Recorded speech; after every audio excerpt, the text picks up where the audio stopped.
স্বয়ং প্রভু জগন্নাথকে আমি তেওয়ারি করে এনেছি যে ওখানে না সেটা ভুল কথা নাই না, ମୁଁ କହିନି ସେମିତି ସେ ଭୁଲ କଥା, ସେ ଭୁଲ କଥା କହିଛି। ଆଜି ବ୍ୟବସାୟର ମାଧ୍ୟମ ଭିତରେ ମଝି ଦରିଆରେ ଭାସୁଛନ୍ତି ପ୍ରଭୁ ଜଗତର ନାଥ ଶ୍ରୀ ଜଗନ୍ନାଥ। କଥା ମୁଁ କହୁନି, ଏ କଥା ଜଣଙ୍କ ହିସାବରେ ସତ। ଆଉ ସେଇ ଜଣକ ହେଉଛନ୍ତି ଜଗନ୍ନାଥଙ୍କର ସେବାୟତ ରାମକୃଷ୍ଣ ଦାସ ମହାପାତ୍ର। ପ୍ରଭୁ ଜଗତର ନାଥ ଶ୍ରୀ ଜଗନ୍ନାଥଙ୍କ ପାଖରେ ସେବା କରି ମଧ୍ୟ ଆଜି ଜଗନ୍ନାଥଙ୍କୁ ବ୍ୟବସାୟ ବା ରୋଜଗାର କରିବାର ପନ୍ଥା ହିସାବରେ ସିଏ ମଝି ଦରିଆରେ ଛିଡ଼ା କରିଛନ୍ତି। ভিডিওটি সেয়ার করন্তু, প্রশ্ন পচারন্তু সেইমানଙ୍କୁ এবং প্রশ্ন পচারন্তু ওড়িশা সরকারଙ୍କୁ এবং প্রশ্ন পচারন্তু শ্রীমন্দির প্রশাসনକୁ। কিছু দিন পূর্বରୁ যেତେବେଳେ ଶ୍ରୀମନ୍ଦିରକୁ ନେଇ ରାଜନୀତି, ଜଗନ୍ନାଥଙ୍କ ଦାରୁକୁ ନେଇ ବ୍ରହ୍ମବିଭ୍ରାଟ ଏବଂ କିଛି ସୋ କଲ୍ଡ ପଲିଟିସିଆନଙ୍କ ଓପିନିଅନ ହିସାବରେ ରତ୍ନଭଣ୍ଡାରର ଚାବିକୁ କିଏ ହରିଲୁଟ୍ କରି ନେଇ ଯାଇଥିଲେ, ସେତେବେଳେ ତ କାହିଁ ସମସ୍ତେ ଚୁପ୍ ଥିଲେ। ଏବେ ବି ସମସ୍ତେ ଚୁପ୍ ଅଛନ୍ତି, ବିକଜ ଯେତେବେଳେ ସରକାର ପାୱାରରେ ଅଛି ସେଠି ଜଣେ ସେବାୟତ ଦୁଇ ଟାଇପ୍ର ଷ୍ଟେଟମେଣ୍ଟ ଦେଉଛନ୍ତି। କେମିତି? ପ୍ରଥମ ଷ୍ଟେଟମେଣ୍ଟରେ ସେ କ'ଣ କହୁଛନ୍ତି ଶୁଣନ୍ତୁ। স্বয়ং প্রভু জগন্নাথকে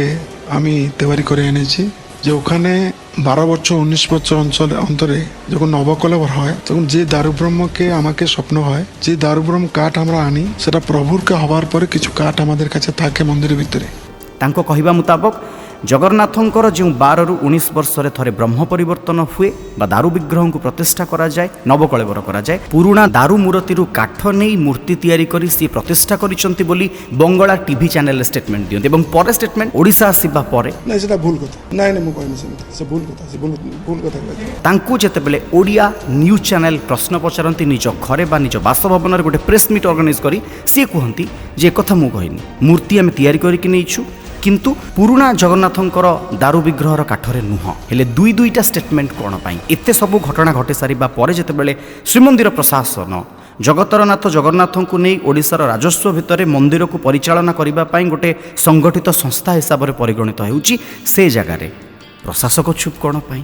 ପ୍ରଶାସନ ଚୁପ୍ କ'ଣ ପାଇଁ? ମୁଖ୍ୟମନ୍ତ୍ରୀ ଚୁପ୍ କ'ଣ ପାଇଁ? ଆଇନ ମନ୍ତ୍ରୀ ଚୁପ୍ କ'ଣ ପାଇଁ? ବିକଜ ଜଗନ୍ନାଥଙ୍କୁ ନେଇ ରାଜନୀତି ଆପଣମାନେ ଆରମ୍ଭ କରିଥିଲେ। ଏବେ ଯେତେବେଳେ ସମସ୍ତଙ୍କ ଆଖି ସାମ୍ନାରେ ରୋଜଗାର ବା ଇନକମ୍ କରିବାର ପନ୍ଥା ହିସାବରେ ପ୍ରଭୁ ଜଗତର ନାଥ ଶ୍ରୀ ଜଗନ୍ନାଥଙ୍କୁ ଆପଣେଇ ନିଆଯାଇଛି, ସେଠି ଆପଣମାନେ ଚୁପ୍ କ'ଣ ପାଇଁ? ଭାଇଟା ମୋର ପ୍ରଶ୍ନ ନୁହେଁ, ଏଇଟା ଆମ 4.5 କୋଟି ଓଡ଼ିଆଙ୍କର ପ୍ରଶ୍ନ, ଜଗନ୍ନାଥଙ୍କୁ ଭଲ ପାଉଥିବା ସାଧାରଣ ଜନତାର ପ୍ରଶ୍ନ।